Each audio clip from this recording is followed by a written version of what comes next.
Christmas Eve, 1945, Fayetteville, West Virginia. A small, quiet town wrapped in winter snow, coal dust still clinging to the air after another long year. But inside one home on Route 16, the world felt warm. Alive, safe. The Sodder family, George, Jennie, and 9 of their 10 children were celebrating Christmas together. The war was finally over. The oldest son, Joe, was still overseas, but everyone else was home. Their living room glowed with the light of a small pine tree, decorated with tinsel and the faint sparkle of colored bulbs that hummed softly against the wooden walls. George Sodder, the father, was a determined Italian immigrant who had built a trucking business from nothing. He hauled coal across the region, known for being outspoken, opinionated, and fiercely protective of his family.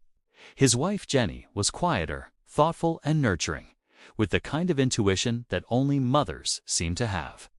Together, they'd worked hard to make a home filled with love and laughter. That evening, the children were buzzing with excitement.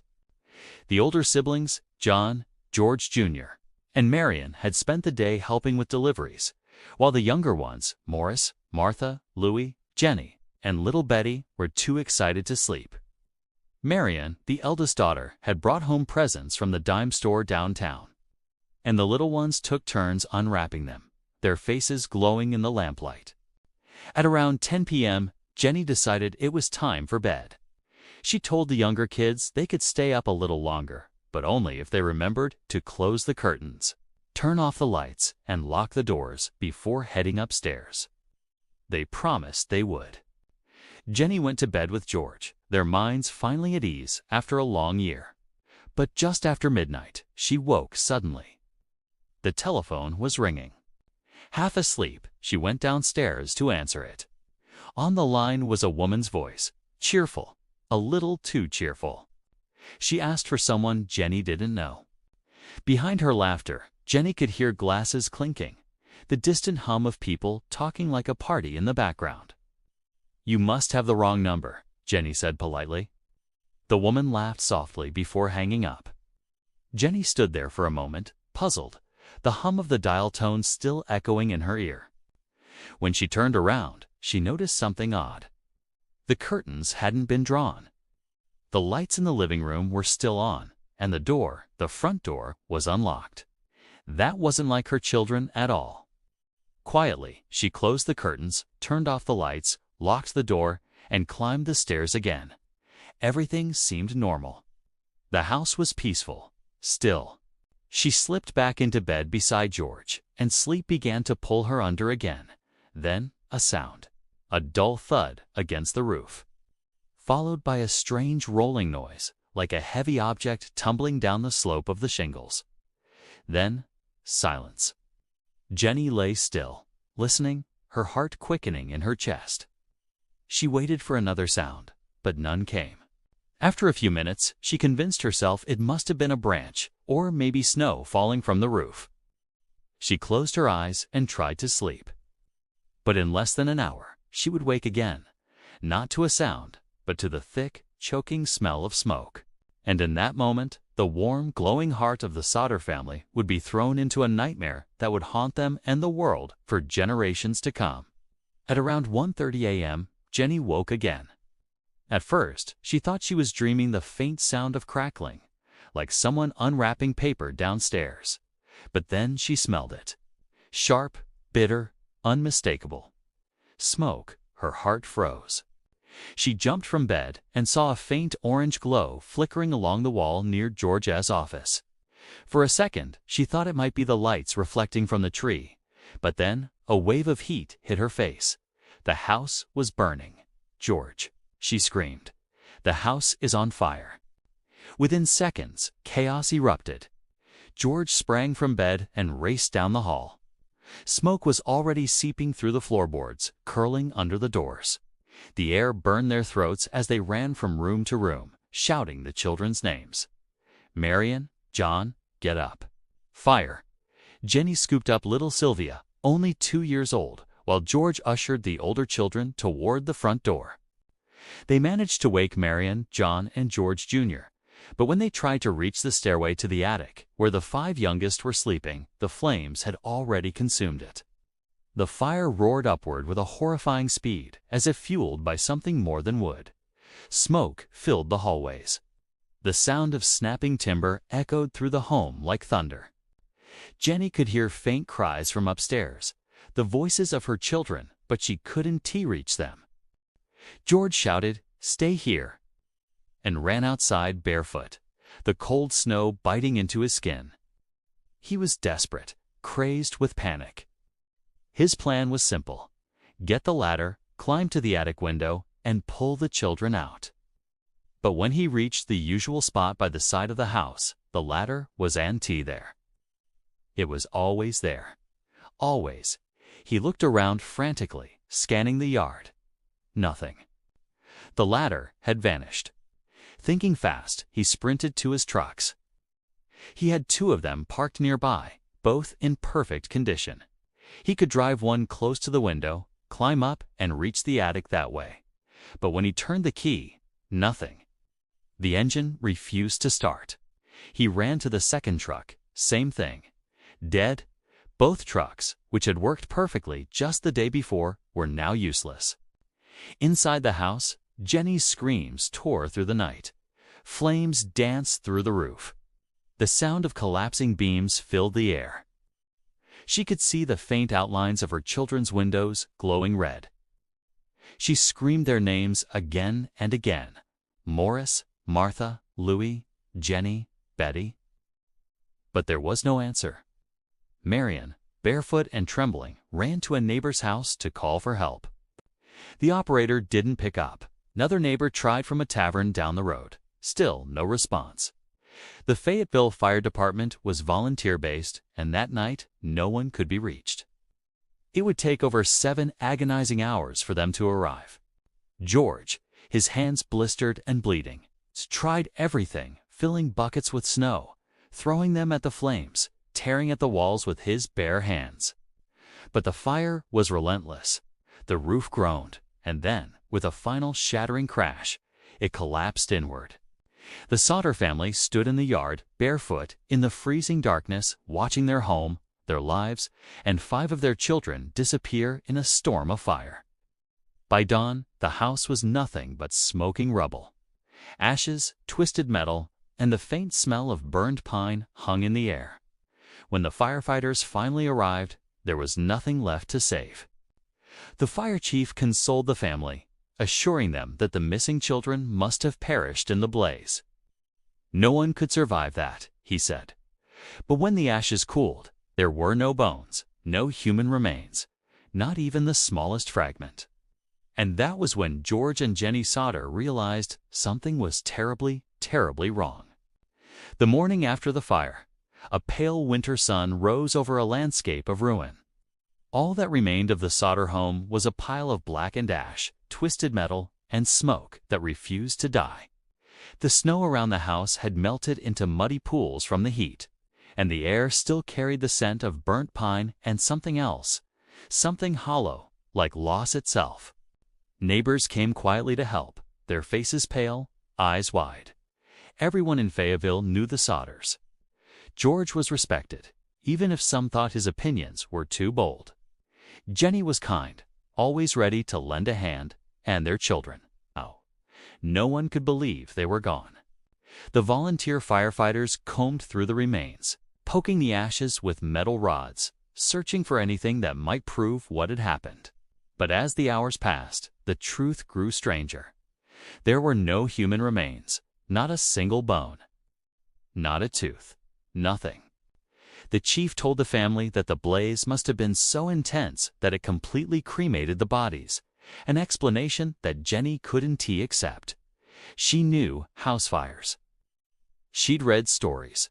She had seen the ruins herself. Fires didn't burn hot enough to do that. Not in just 45 minutes. Jennie's grief began to twist into something else: doubt, and then determination. She decided to run her own experiment. Days later, she burned small animal bones, chicken, pork, even beef in her wood stove for hours at a time. Every time, the bones remained. charred but still there. And yet, after a house fire that burned for less than an hour, her 5 children had supposedly left no trace. It didn't make sense. Then came the next strange discovery. When George inspected the remains, he found that some appliances, a stove, a few metal items were still identifiable, but the telephone line that connected their home to the outside world, it hadn't burned, it had been cut. Someone had severed it. The ladder that had gone missing during the fire was later found thrown into a nearby ditch, far from the house. George had no explanation for how it got there. Even stranger, the family began hearing whispers from neighbors and townsfolk. One man claimed he saw a group of people parked along Route 16 the night before the fire, watching the Sodder home. Another said he saw balls of fire falling onto the roof just before the flames erupted.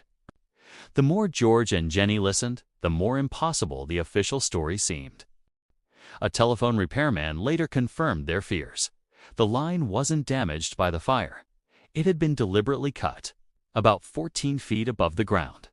Someone had climbed the pole and done it. And then there was the smell. Days later, George returned to the site and noticed a faint odor near what had once been the attic area. He dug through the ashes and found a small, hard object. It was a rubber casing, almost like part of a grenade or a firebomb. Jennie remembered the sound that had woken her that night, the thud on the roof, the rolling noise. Suddenly, it all clicked. Whatever had started the fire, it hadn't been an accident. The coroner still ruled it as faulty wiring. A quick, convenient explanation. No autopsies, no proper investigation. The case was closed before it even began. But for George and Jennie Sodder, there would be no peace. 5 of their children had vanished into thin air, and nothing in their hearts or in the ashes could convince them they were truly gone. And soon, rumors would spread about shadowy strangers, mysterious sightings, and a secret that stretched far beyond Fayetteville. The Sodder fire wasn't just a tragedy. It was the beginning of one of America's most haunting, unsolved mysteries. In the days following the fire, grief and disbelief wrapped around the Sodder family like a cold fog. George and Jennie refused to rebuild the home. Instead, they covered the ashes with a thin layer of soil and turned the spot into a garden, a quiet memorial for their 5 missing children. But deep down, they didn't believe the children were in that soil. They couldn't be. Then, strange things began to happen.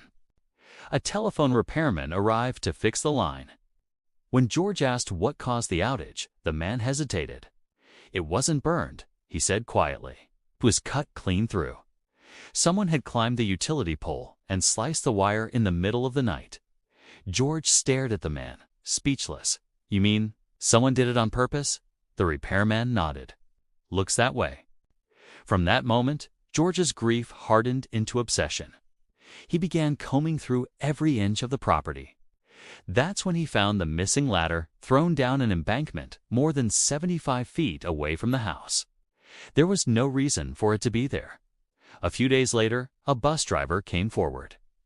He told police that on the night of the fire, while driving through town, he'd seen people tossing balls of fire onto the Sodder roof. At first, no one took him seriously until George remembered what Jennie had heard that night. The dull thud on the roof, the rolling sound.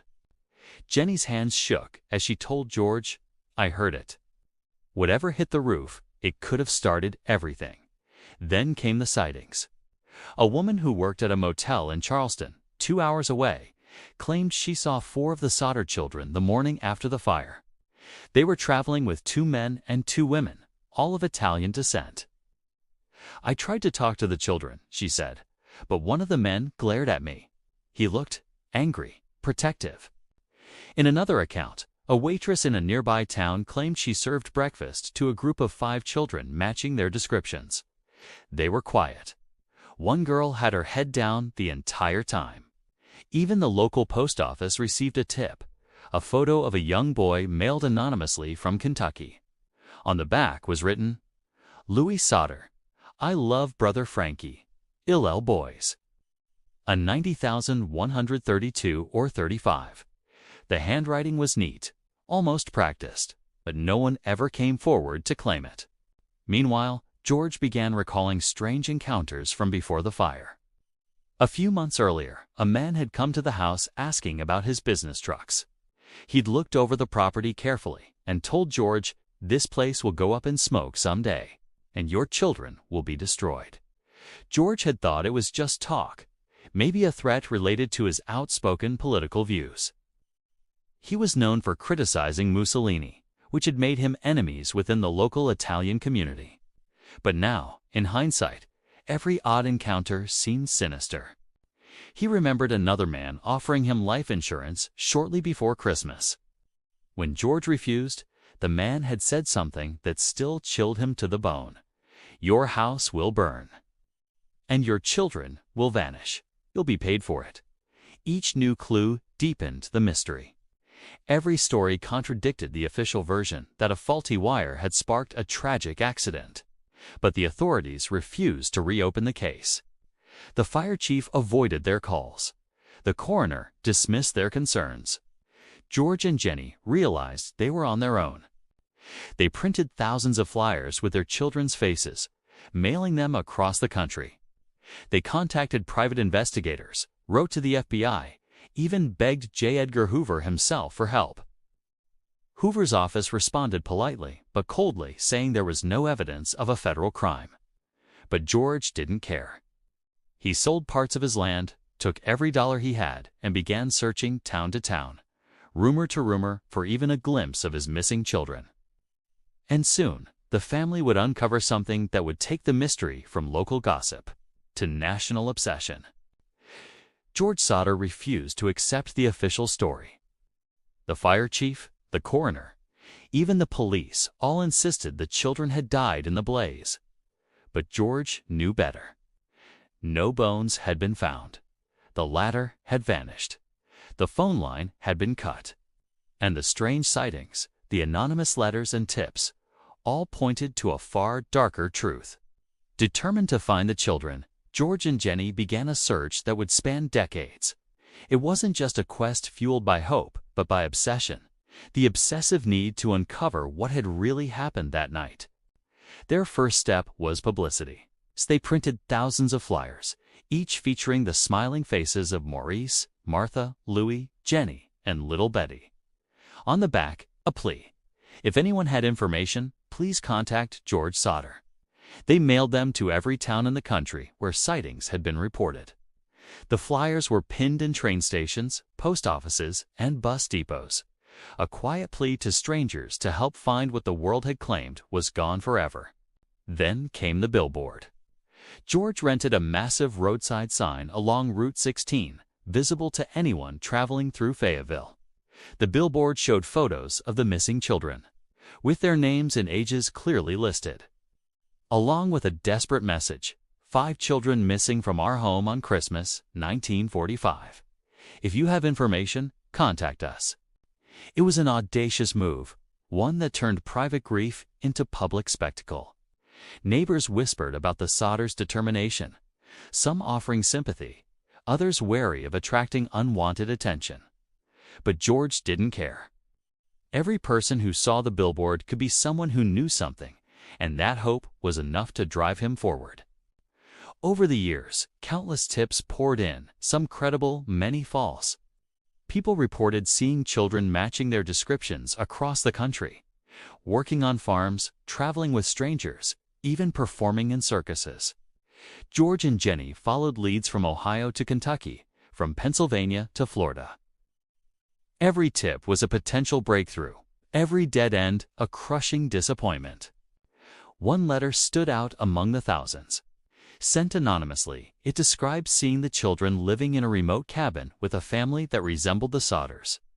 The writer claimed the children were being hidden from the world, that they had been kidnapped for reasons that remained unclear. The letter's signature was cryptic, a series of numbers and letters that George could never decipher. Despite the frustration, George refused to stop. Over the years, he tirelessly combed through reports, questioned strangers, and followed every rumor, no matter how small. Jennie supported him, her grief tempered by unwavering faith that her children were still alive somewhere. Even after decades, the Sodders refused to give up. The billboard remained a symbol of their fight, not just for their children, but against the forces that had silenced the truth. Their story captured the nation's attention. Newspapers reported on the fire, the mysterious phone calls, the missing children, and the billboard that stood as a beacon of hope and desperation along a lonely West Virginia highway. Yet, despite all efforts, despite the publicity and the searches, the 5 children were never found. Each tip led to more questions than answers. Each sighting, each letter added layers to the mystery rather than solving it. By the late 1960s, George and Jennie were older, their hair silvered with the weight of decades spent searching. Still, they continued to follow every lead. Friends and family tried to convince them to accept what the authorities had said, that the children had perished in the fire. But George and Jennie knew better. They had pieces of a puzzle that no one else seemed willing to see, and they would not stop until every clue had been followed, every shadow explored. The Sodder search became more than a personal mission. It became a legend, a story whispered across generations. And while the trail of evidence remained cold, one thing was certain: the fire had not ended the story. It had only begun a mystery that would haunt America for decades. Decades passed, and yet the mystery of the Sodder children refused to fade. George and Jennie grew older, their faces etched with the lines of grief, hope, and stubborn determination. Friends and neighbors watched as the couple spent their lives chasing shadows and whispers, but they never stopped believing that Morris, Martha, Louie, Jennie, and Betty were out there somewhere alive, or at least taken by forces they would never fully understand. The story of the fire and the missing children became a legend in Fayetteville and across the nation. Newspapers recounted the strange circumstances: the missing ladder, the cut phone lines, the glowing thud on the roof that Jennie had heard that fateful night, and the complete absence of human remains. Public fascination grew. Readers speculated, theorized, and argued over what could have happened, each theory more chilling than the last. Over the years, new leads surfaced. Witnesses came forward claiming to have seen the children in towns far from Fayetteville, living with strangers or working in unknown places. One man insisted he had seen Louis Sodder boarding a bus with a group of adults in Charleston, while another claimed to spot Martha in a carnival parade. Yet none of these sightings could be confirmed. Each lead dissolved into uncertainty, leaving the family with questions but no answers. The billboard George had erected along Route 16 became a symbol not just of grief, but of unyielding hope. Travelers passing by saw the smiling faces of children lost to a tragedy that refused to be explained. The sign stood for decades, a stubborn reminder that some mysteries could not be contained by official reports or coroner's notes. Even into the 1960s and 1970s, George and Jennie followed rumors. Private investigators were hired.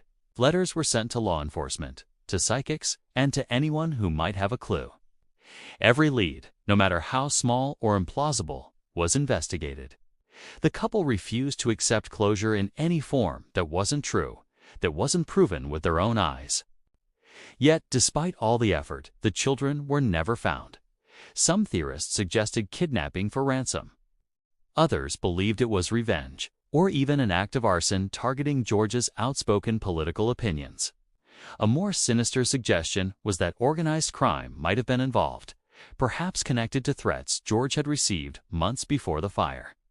Every explanation was plausible, yet none fit perfectly. The fire, the vanishing ladder, the severed phone lines, all pointed to foul play. But the truth remained elusive. The Sodder mystery endures to this day. Researchers, journalists, and amateur sleuths still pore over old letters, photographs, and interviews.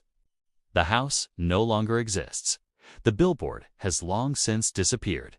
Yet the story continues to captivate. It is a tale of unanswered questions, of a family that refused to accept despair, and of a national obsession that proved a tragedy could become a legend. Perhaps the most haunting part is this: We will never know what truly happened. Did the children perish in the fire, as authorities claimed?